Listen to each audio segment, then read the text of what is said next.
جابر بن سمرہ رضی اللہ تعالیٰ عنہ فرماتے، میں حضور کے پیچھے نماز پڑھا کرتا تھا اور خطبہ جمعہ بھی سننے کا موقع مجھے مل جاتا تھا۔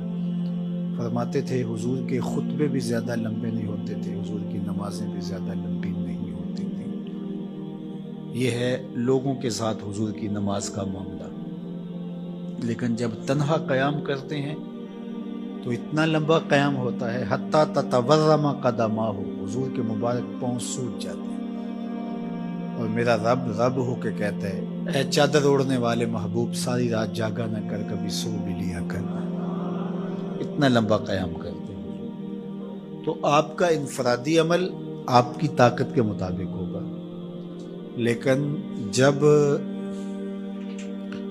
آپ لوگوں کو ساتھ لے کے چل رہے ہوں گے تو آپ پھر اس حساب سے چلیں گے، تو اس وقت آپ اپنی رفتار، اپنی طاقت نہیں دیکھیں گے۔ مشکل نہ کھڑی کی جائے، میں چل سکتا ہوں، 1 گھنٹے کا قیام کر سکتا ہوں، تو میں اپنے حساب سے سوچوں اور جو میرے پیچھے کھڑے ہیں ان کا نہ سوچوں، تو میں اس اہل نہیں ہوں کہ میں امامت کے مصلی پہ کھڑا ہوں جاؤں، اس لیے کہ مجھے اپنے ساتھ کھڑے ہونے والوں کا خیال اور لحاظ نہیں۔ ہمارے دین نے ہمیں آسانیاں دی ہیں۔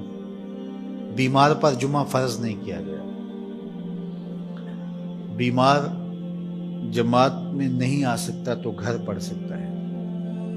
مسافر پہ جمعہ فرض نہیں کیا گیا، ظہر پڑھ لے، پڑھنا چاہے تو اچھی بات ہے۔ مسافر پر نماز عادی کر دی گئی ہے، نماز قصر ہے اس کے لیے۔ روزے میں اسے چھوٹ دے دی گئی ہے کہ وہ روزہ ترک کرنا چاہے تو کر سکتا ہے، رکھنا چاہے تو رکھ سکتا ہے، وہ اپنے سفر کا حساب لگا لے، اس کی صحبت کتنی ہے۔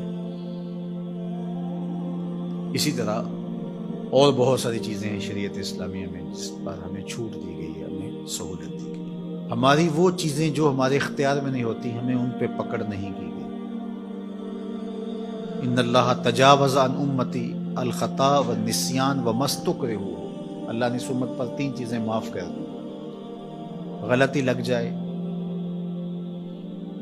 بھول جائیں، یا جس پہ آپ مجبور کر دیے جائیں، تو وہاں شریعت پکڑ نہیں کرتی، گرفت نہیں کرتی۔ تو آسان دین دیا گیا ہے، جس دین پہ عمل کرنا ہمارے لیے مشکل نہ ہو، اور اگر کوئی اپنے طور پہ اس کو مشکل بنانا چاہتا ہے اور اپنے سخت مزاج کی وجہ سے اس میں کوئی چیز لانا چاہتا ہے، عبادات میں، اعتقادات میں، رویوں میں، طرز زندگی میں، انداز معاشرت میں، تو شریعت اسلامیہ نے اس کی نفی کی ہے۔ کیونکہ بہت سارے لوگ ایسے ہیں کہ جو عبادات میں بہت سارا غلو کر جاتے ہیں، تو اس سے منع کر دیا گیا۔ یہاں غلو یہاں تک ہوتا ہے کہ وہ رہبانیت تک پہنچ جاتا ہے، تو اس سے روک دیا گیا، اس سے منع کر دیا گیا۔ تو نہ کمی کی جائے اور نہ ہی زیادتی کی جائے۔